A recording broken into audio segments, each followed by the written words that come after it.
Ad Astra per Aspera. Oh, I mean, I prefer the version that goes Prado ad Astra, but that's just because I used to be an air cadet and that's the motto of the RAF. But anyway, this was a very good episode. Love a good courtroom drama, which did not pull any punches in making social activism commentary, or rather civil activism commentary, but also some social activism commentary as well, like you know, the whole. And it was very on the nose, but it was on the nose in a very TNG way. So if anyone complains, then frankly they're just being bigoted, because like it made a lot of good comments about, good like kind of you know, analogies to what. I mean, there's a lot to examine this episode because you gotta. That's about analogies. There's like different like degrees of comparison, and it's like, well, how deep do you go? Because certain analogies only go a certain way, and that's by design. You shouldn't, you know, go any further, because then it kind of falls to pieces. While others can work at multiple levels. So obviously the comparisons made here between Una and Riley and people rightly or wrongly persecuted, and why it's you shouldn't tar an entire brush by one people. On the other hand, it's pretty clear that eugenics, you know, Star Trek takes a pretty clear stance against eugenics, and to be fair, eugenics is a very topical thing to talk about because it exists in our real world. Not to the degree we're creating super soldiers, but I mean, at this point, eugenics is very much a factor in. I think the complicated thing about eugenics at the moment is it's a factor in kind of disabled rights. We use, you know, eugenics is often it's used to essentially erase disabled people. The idea that you can, you know, choose who is born, who gets, you know, the idea that, you know, you can choose to like deny disabled people life, and therefore create a more pure group of people because you got rid of the disability is problematic. I'm against it completely because I am very much a person who, if we lived in a very pro-eugenics world, wouldn't be alive. If I have a whole bunch of disabilities, which makes me not a completely. I mean, for starters, I'm not entirely. You know, it damages how much I can contribute towards a capitalist society. I'm as much of a burden as I am a tool of productivity. I was a burden on my family growing up to keep me alive because of my disability in a way which actually is very, not very similar, but I can get some relation here to Chin Riley's situation. So that's why I'm very much against eugenics from a disability perspective. It's kind of like, you know, we shouldn't be judging people's worthiness to live on how much they can contribute towards society. But on the other hand, there's that argument eugenics where, you know, if you can get rid of disability and improve quality of life without denying someone life, or if you can use it to erase general illnesses. There's a distinction to be made between illness and disability. If you can get rid of general pathological illnesses for eugenics, should you? Which is kind of more what Star Trek's taking leading on, although the whole Dr. Bashir. I mean, Bashir's whole character kind of revelation that he's a genetically modified human. Basically, his backstory is that he was essentially someone with severe intellectual disability, and they used genetic manipulation and, you know, based off a sense of eugenics to erase that. And that was right or wrong, and we always kind of dance around the subject, and there's never a clear answer because Star Trek's taken the position of being the beginning of the conversation but not the end of it, and it's a very nuanced conversation to have, so I'm not blaming them on that point. So it's kind of like, well, what's Una meant to represent? What marginalised group is Una meant to be representing here? I mean, clearly the comparison is made towards people who follow faiths, people because of their sexual orientation, people because of their skin colour. But obviously in this in this episode, Una is a, as far as, well, I mean, you can make an argument that there's not really anyone particularly straight in Star Trek because it's set that by the future, but at the very least she's presenting as a white, able-bodied woman. So I mean, it's like, well, what is her nearest equivalent? Because also, the reason why she's persecuted is that her being allowed enables potentially other damaging acts, and it's one of those difficult things, because it's like, okay, so there's people always make the argument, well, not always, but you know, when you go online and people are like, you know, not all men is a valid argument, because the same argument as not all Muslims, except it's not, because the reason why men are harmful as a generic, the reason why you can generalize men as a harmful group is because what makes men harmful is unfortunately intricate to their identity and to the masculine identity. We live in a patriarchal society which you know, globally enables behaviors of damaging masculinity, which obviously manifests mostly in men. It's the idea of entitlement, the idea of suppressing emotions, the idea of sexism. This is unfortunately inherent. Men grow up being taught this is inherent to their identity. It's not the same with Muslims, because they're not taught to go and perform acts of terrorism. That's not inherent to identity. And in fact, actually, if you go to, I mean, you know, faith is a choice. It's not. Well, okay, I guess you can be, if you go Muslim, maybe it's not. But or not so much, I should say. But the point I'm trying to get at is there's nothing inherent in the Muslim faith globally that pushes you towards this degree of violence, same way like it goes towards men.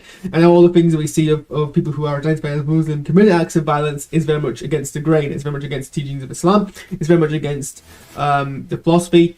It's very much against it, and it's disproportionate by design. Propaganda disproportionately used to focus on the minority who are doing these acts of violence, and so you confuse that with the entirety of the faith group. Whereas there's no such, you know, conspiracy, propaganda, media kind of action towards men. That is simply part of male.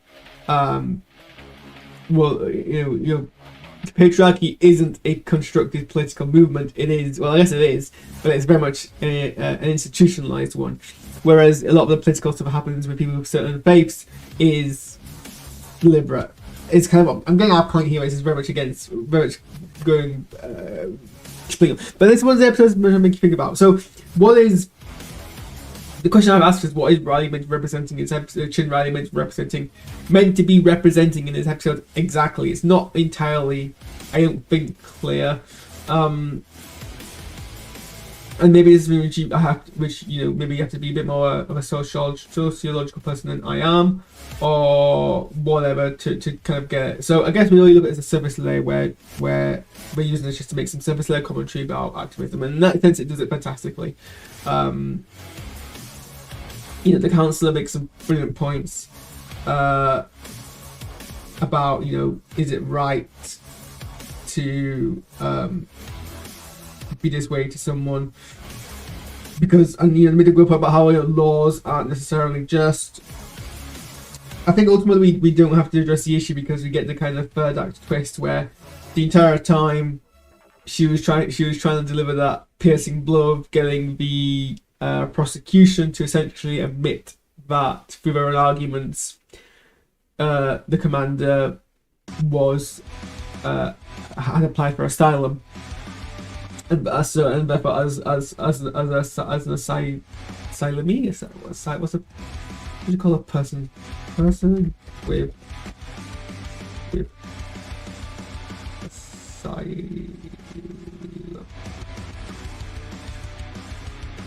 Is there asylum seeker, I guess. As she is a successful applicant for asylum, she is absolved of breaking these rules because they were part of her asylum.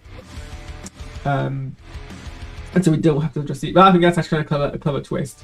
A whole kind of indictment of April's actions, and the indictment of Pike's actions, basically put the tribunal on the edge where we have to kind of grant her asylum, otherwise we're going to indict these two highly decorated Starfleet officers, but also it kind of gets us out.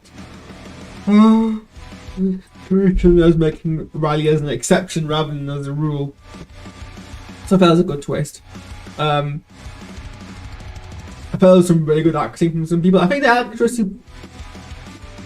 actress who played the counselor maybe was a bit too. I don't know if it was deliberate body language because she's an alien. I don't know if it was meant to be that kind of thing. There was very much a kind of. She was good. It was very distracting. The way she moved was very deliberate. It felt. It was very it wasn't even theatrical. It was more like puppeteered kind of thing. That sounds really unfair. It kind of distracts me a wee bit. And so her delivery. I don't know. There's something off about her that I can't quite get my head around. I love that. Speaking of body language, I love that kind of short comedic part where.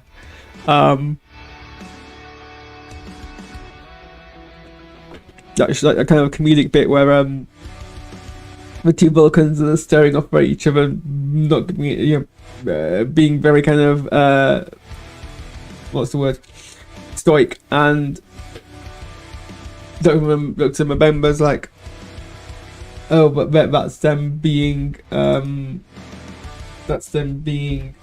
antagonistic against each other, and then being proven right that's what they were doing, and then Spock being like, sorry you had to see that outburst.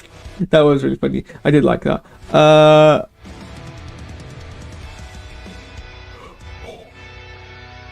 Also, the twist that Chin Riley kind of leaked her own information was good twist.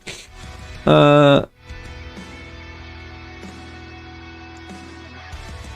bit where the crew give their praise of the commander was a nice touch as well. Also, I like the recreation of the formal ceremonial uniform. I was just every time it was on screen, I was staring at Batman in the faces because I was admiring it. It's a very good recreation of the one you see in the classic series. I like that. Can you see it? Oops, I've just knocked my camera. If I get rid of myself, I guess briefly, that's probably what I have to do. The badges on the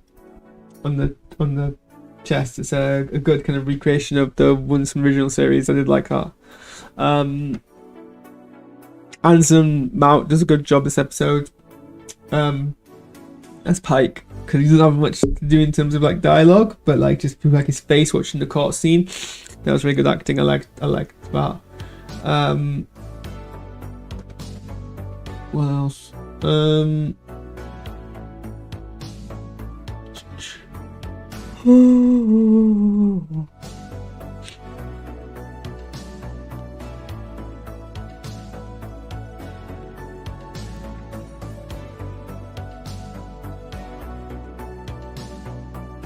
What else did I like about the episode?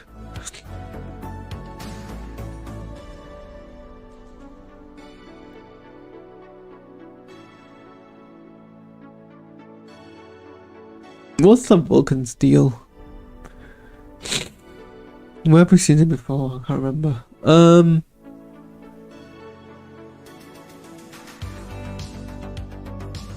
No, I mean, yeah, this was a pretty solid episode. Good social commentary, good civil activism commentary.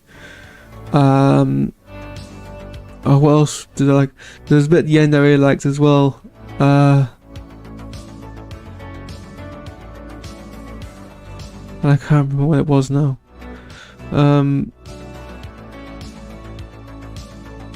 But yeah, like this is an episode that's any Star Trek episode is gonna piss off the anti-woke crowd. Is a good Star Trek episode. And it's good as well because, you know, at this point people complain a lot about how Star Trek back in the day was subtle about its progressiveness. It didn't throw it in your face. It was, you could enjoy it regardless of what your political views were. The dialogue in this episode is as stilted and on the nose as the dialogue in The Next Generation. It's making the exact same points, if not slightly more updated to modern times, in terms of, marginalized groups and prosecution and what it is to live in fear, what it is, the whole thing about, I love the whole thing about, once they realized that augments were living there, people started othering us. There was like a lot of hate speech. People felt enabled because the laws exist, and the problem, because the laws were unjust, the laws enabled that bigotry. That was such a great commentary as well. That was fantastic. And this is topical now. But if you complain, then that is. If people complain about this episode, that's all the proof that you need that they would have complained when The Next Generation came out, because this is no less and more subtle than The Next Generation is. This was very much still on the nose about all that. There was a bit towards the end where I got teary because I was tired. I can't remember what it was now, but yeah, no, did like this episode. I'm still 1 week behind, so I'll probably watch that as soon as I can before the next episode comes out. But I gotta go to work in about 2-3 hours. I think I've got to go to work. I'm not sure if I'm working today or not, so I've got to do some pre-workouts meant to do on the weekend to catch up, and then so I'm gonna go and do that. Thanks everyone for tuning in, and I will see you whenever I get a chance to watch next. I've still got to freaking record my Spider-Verse review. I've just been so busy and not well. I have seen it though, so hopefully soon. Right, bye.